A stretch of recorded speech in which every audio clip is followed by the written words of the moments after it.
Alright, well, there was a lot of updates today. I'm going to start talking to y'all about the main updates first. Now, I made a list of all of the patch notes that I think y'all should know about too. So that's why if I look over this way, y'all aren't going to be like, oh, why is he looking over there at his wall? There's my computer. Now, they come out with some new haircuts today.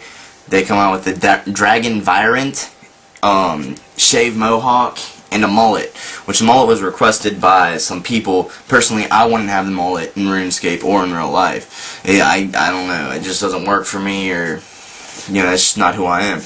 Now, also what they came out about, I was really excited about it. Some worlds that are 1K plus. Like, if you have 1K total level, you can go into this world. If you don't, you can't. Now, I also think that they should do this based on, like, a maturity rating, like, or age-wise. Like, if you're a young adult, you can go into this world and talk about shit that's going on in your life. I think it'll just help people to, like, relate more. Now, I know it's a hard thing for RuneScape to do, to actually, like, pick out people and how old they are. But if they have, like, a certain, like, memory system of what might define someone's age on RuneScape, that would work awesomely. They came out with some shop packs, which pretty much if you go to buy buckets or something like that, you can have a pack option, and it'll take up a space in your inventory, so it'll make it to where you can buy more things easier.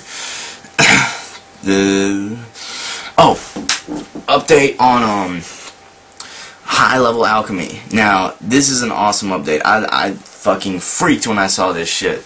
Now when you try to alch an item which is 500k over, or 500k or over the GE price, it'll ask you to confirm with a little box, like down in your private chat, or public chat, I mean. So that's pretty cool. Also on the Slayer Massacre, you can right click and get task now to speed up getting other tasks. The fairy rings now have an auto option, so if you go into your fairy ring log at the side of your screen, you can now just click on one of those options. It's like my camera's following me. It's really weird. It's really advanced. Anyways, now you can see those, or you can get to those certain places without having to key it in every single time. Now, I'm going to talk to you all about the patch notes, which I found were very important. That is awesome. I'm using this camera all the time now. It's so cool. Alright, the graphical updates. There was about close to 200 graphical updates, if not more.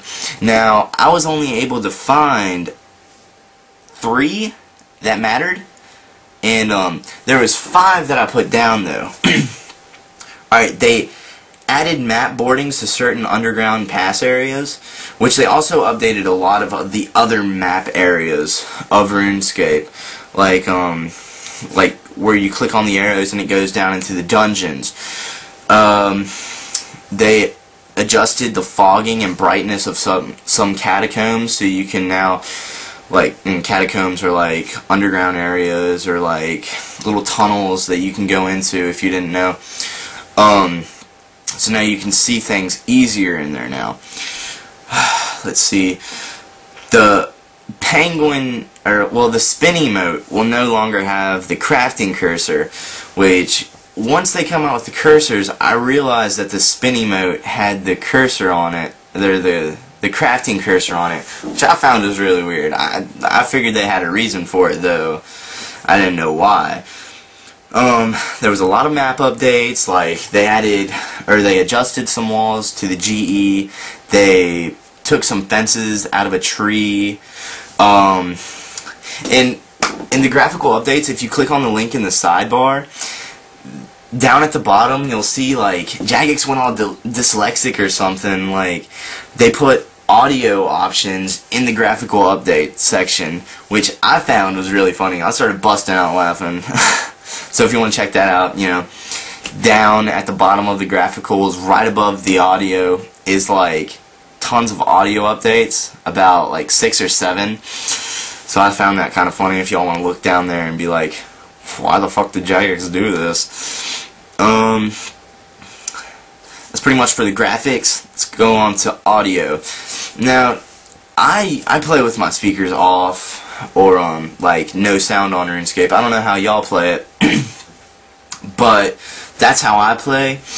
And like, you know, audio is good and all, but I only found like one that I wanted to tell y'all about, which I thought it was pretty funny. They updated the Halloween event 2008 music unlock information. Why? I don't know, because Halloween 2008 was last year, so don't know why they did that. The quest, they added a bit more info on the Dragon Slayer quest journal for y'all free-to-play people out there, or members who hasn't completed that quest. They added more useful information on the keys in RuneScape, on every single key that's out there. You know, crystal key, brass key, all the keys. Either to tell y'all where to use this key at, or like what it's used for. I haven't actually been on RuneScape yet. I did all this research, found all these patch notes, because the reason that I didn't get this video out to y'all sooner is because I was over at my sister's house and I was chilling with friends. I was at work today.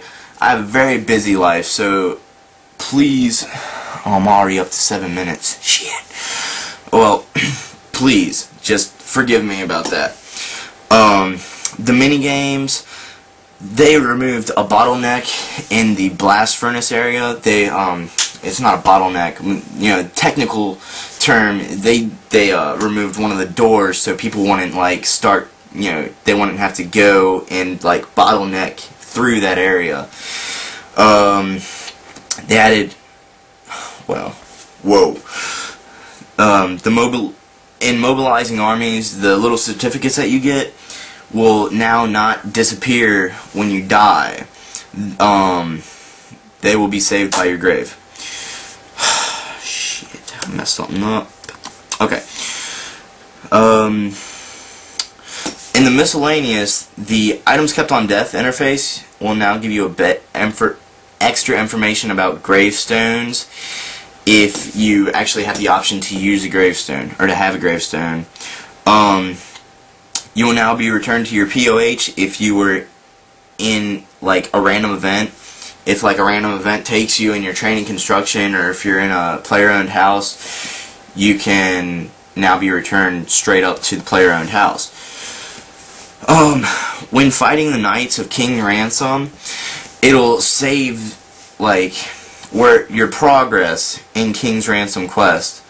That's a pretty big update for me, or to tell y'all, because I mean I've already done it, but for me to tell y'all so you don't have to look through all these patch notes. You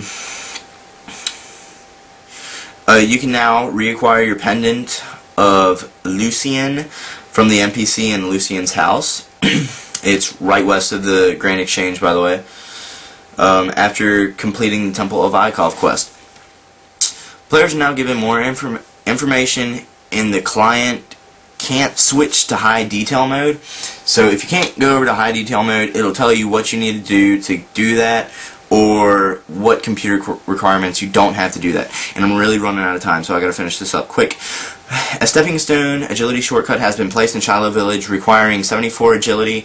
Many right-click options were added, like a smash option on the gargoyles, so you can now just right-click and smash them without actually having to use your hammer on them.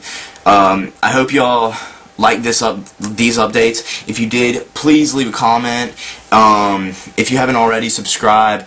I'm going to try to give y'all all the information that is helpful to you and that you want to hear.